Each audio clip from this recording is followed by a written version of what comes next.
दोस्तों, अब नफरत की दुकान पर ताला लगने वाला है। 14 टीवी एंकरों को बैंड करने की बात चल रही है। जी हां, विपक्षी गठबंधन India national development exclusive alliance यानी इंडिया के घटक दलों ने गुरुवार को एक बहुत बड़ा फैसला ले लिया है। उन्होंने देश के 14 टेलीविजन एंकरों को कार्यक्रमों में ना तो अपने प्रतिनिधित्व भेजेंगे, ना अपने मंत्री भेजेंगे और ना ही अपने किसी भी उनके कार्यक्रम में वो लोग शामिल होंगे। नमस्कार, मेरा नाम है शैला और आप देख रहे हैं M2 लाइव टीवी। हम आपको पूरी खबर दिखाएंगे, आप हमारे साथ बने रहिए। News broadcast and digital association यानी कि NDBDA ने कहा है कि बहिष्कार का ये फैसला एकदम गलत है और खतरनाक मिसाल साबित भी हो सकता है। ये लोकतंत्र के मूल्यों के खिलाफ है। इन्होंने 14 टीवी एंकरों को जो बैंड कर दिया। वहीं बीजेपी ने विपक्षी गठबंधन के इस फैसले की तुलना भी इंदिरा गांधी के सरकार के दौरान लगाए गए आपातकाल से भी कर दी है।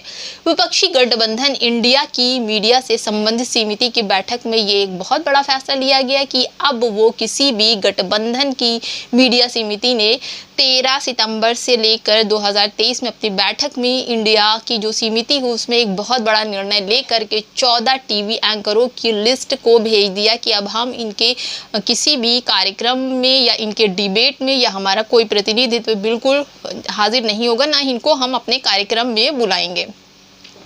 पवन खेड़ा ने एक ट्वीट किया, वो ट्वीट आपकी स्क्रीन पर है, आप देख लीजिए। कांग्रेस के मीडिया विभाग के प्रमुख हैं और विपक्षी गठबंधन की मीडिया समिति के सदस्य जो हैं पवन खेड़ा साहब, उन्होंने कहा कि रोज शाम को 5 बजे से कुछ ऐसे चैनल हैं जो नफरत की दुकानें सजाने लग जाते हैं और नफरत परोसने लगते हैं, आग फैलाते जिनसे दंगे भड़कते हैं। हम नफरत के बाजार में ग्राहक नहीं बनेंगे, हमारा उद्देश्य है नफरत मुक्त भारत। खेड़ा ने यह भी कहा कि बड़े भारी मन से यह निर्णय हम लोगों ने लिया है कि कुछ एंकरों को कार्यक्रमों में हम नहीं जाएंगे। 14 टीवी एंकरों की लिस्ट भी उन्होंने भेज दी है। अब ये आप बताइए कि किस तरह से जब लोग वहां पर पहुंचते, डिबेट में नफरत फैलाने वालों को, मौलाना को, संप्रदाय के लोगों को बुलाया जाता है। डिबेट में गाली गलौज, जूता चप्पल, नफरत सब फैलाया जाता है और इनके डिबेट में यही चलता है। उन्होंने ये भी बोला कि न्यूज़ से हम लड़ते आएंगे, ऐसी फेक न्यूज़ से, और लड़ते रहेंगे, लेकिन समाज में नफरत अब नहीं फैलने देंगे। मिटेगी नफरत तो जीतेगी मोहब्बत। खेड़ा ने यह भी कहा कि बड़े भारी मन से हमने ये बोल दिया कि अब हम 14 लोगों को कोई भी भागीदारी, कोई भी कार्यक्रम में हम नहीं जाएंगे, ना हमारे नेता जाएंगे। उन्होंने ये भी बोला कि जिस तरह से नफरत परोसी जा रही है हमारे देश में, एक संप्रदाय को टारगेट करके आग भड़काया जा रहा है, जिससे दंगे भड़के जाते हैं, लोग मारे जाते हैं, अब इन पर हम लोग रोक लगाएंगे। न्यूज़ से हम लोग इससे, फेक न्यूज़ से लड़ेंगे और इससे ऐसा नहीं करने देंगे। मिटेगी जब नफरत तो मोहब्बत जीतेगी।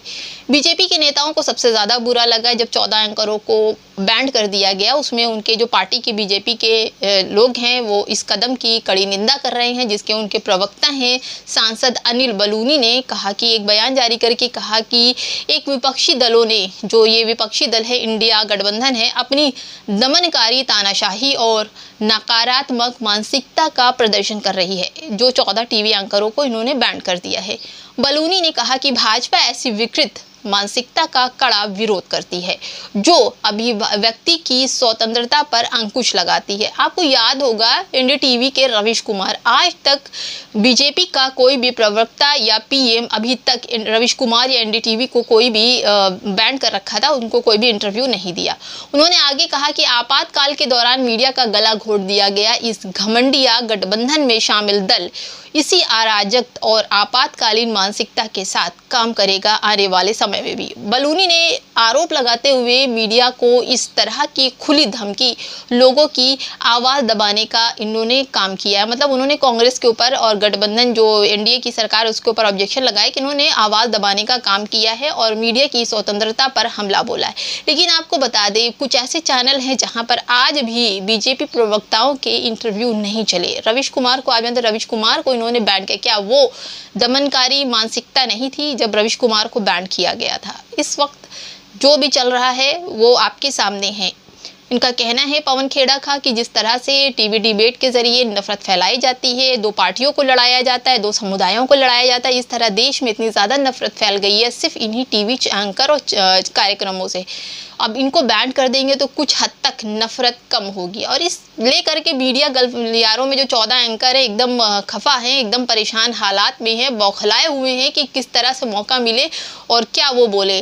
तो आगे देखते हैं कि क्या होता है कि ऐसी जो सरकार है वो इसको लेकर के क्या बोलती है और कैसे किस तरह से इनको बैन किया जाता है या इनकी नफरत को ख़त्म किया जाता है। आगे जो जैसा भी होगा हम आपको फिर इसके साथ में न्यूज़ लेकर आएंगे। तब तक देखते रहिए M2 लाइव TV।